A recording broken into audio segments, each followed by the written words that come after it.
Our next speaker is going to be Mr. Craig Phillips, who's a counselor to the Secretary of U.S. Department of Treasury. If you recollect, last May when we met, our theme was, "Are you ready?" And Mr. Phillips urged us to, all of us to get ready, and so far what we have seen through the day, everyone seems to be getting there. So with 90 days, 8 hours and 12 minutes left for the to go live, I thought we'll get him back and hear from him as to how he sees the market and the preparedness as well as the importance of single security. While most of you don't need an introduction, still we thought for those of you who are going to hear him for the first time, we'll give you a brief introduction. Mr. Phillips joined the Treasury Department in January of 2017 and serves as a counselor to the Treasury Secretary. He assists the Secretary in a range of matters including domestic finance, domestic financial institution policy, housing finance policy, and regulatory reform. So he's in thick of everything we deal with.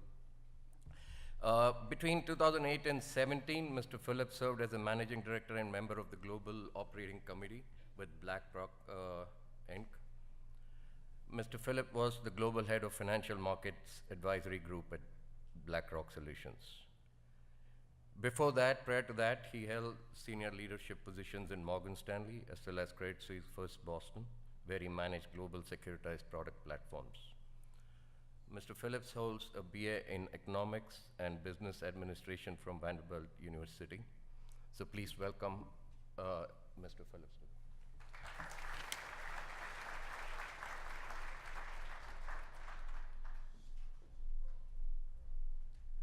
Well, good. Thank you very much for having me. That introduction was almost longer than I'm going to talk because I have a very simple message, which is really just to thank everyone for making this huge initiative a high priority. All of you are representing end investors, broker-dealers, data and service providers, and market infrastructure players, all of which have come together to get us to where we are today.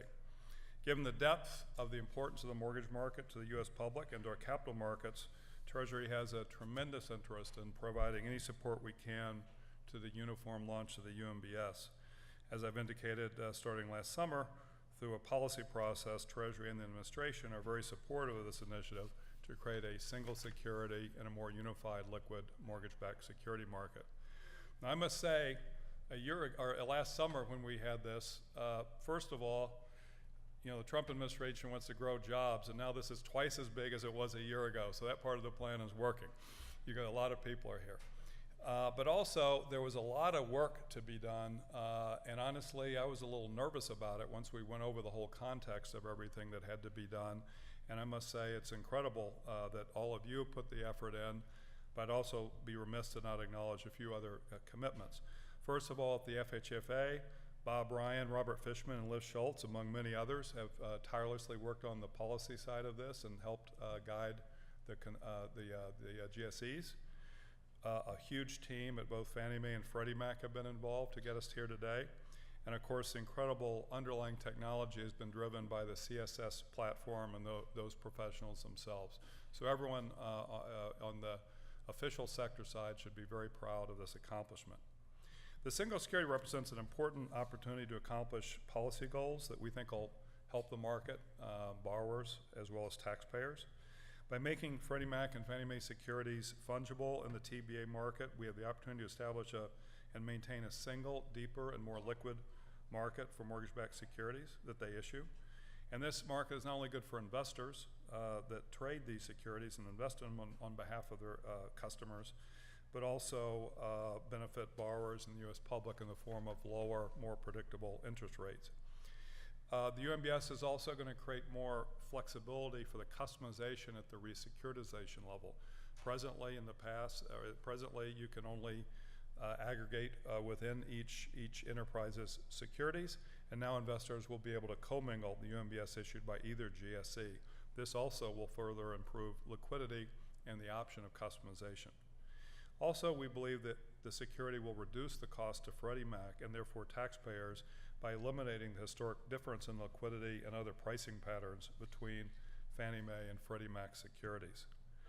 So from the point of view of success, obviously having the benefits spread to the TBA market and the final decision to have these become eligible for TBA delivery will be something that we look forward to, and this deeper liquidity will benefit millions of homeowners.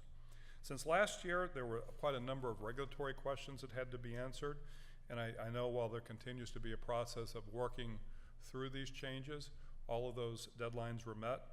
First of all, the SEC finished several criteria that were required on their part. I think they were probably first to be done. Then there was some important elements inside Treasury, where the IRS is inside Treasury. The first was the exchange treatment.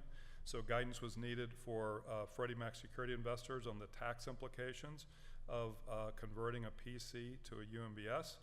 In September of 2018, the IRS issued Revenue Ruling 2018-24 that determined that the exchange would not constitute a taxable exchange, which was a really important criteria, I know important to investors of asset managers in particular.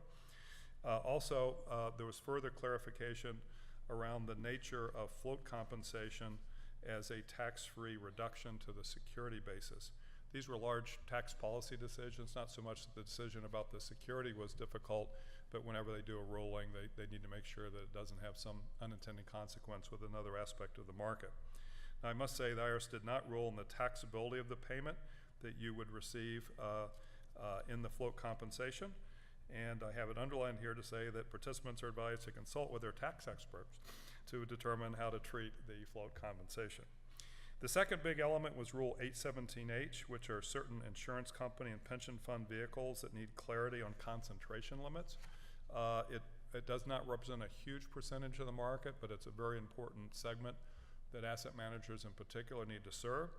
So on October 16, 2018, the IRS published Revenue Procedure 2018-54, which gave guidance for taxpayers subject to the diversification requirements under Section 817H. It really allows taxpayers to elect to treat the MBS they receive from TBAs as being a deemed issuance or the standard ratio of the two enterprises. There's further clarification underway to make sure that regulation and its interpretation are as clear and as usable as possible. I won't go on to too much of the detail of the exchange process, but I know there's been incredible effort as to how we go live between now and June to accommodate holders of securities.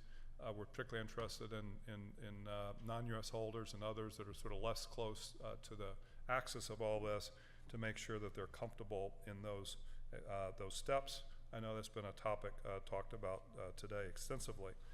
And finally, the float compensation is a tool that will allow investors to calculate the compensation for float based on the most recent Freddie Mac incentive grid price, and this float compensation would calculate on a fair market value in a precise and consistent method. So overall, I feel really good about the launch, looking towards June, and these were large steps that we had to get right to get here to today. The last and final issue that we took a tremendous amount of interest in was the issue of prepayments and make sure that the incentives and the process of alignment and monitoring was adequate. And the industry through SIFMA and others have made a very large contribution to this dialogue, and at Treasury we're happy with the result. First of all, the FHA took action to address this, first of all by having more transparency and disclosure to not jeopardize the nature of the investors' understanding of these issues. So starting all the way back in the first quarter of 2018, FHA published its first prepayment monitoring report, and they've continued to publish these quarterly, which include aggregating third-party data to demonstrate the alignment and current variances in that alignment in the prepayment speeds on the GSE TBA eligible securities.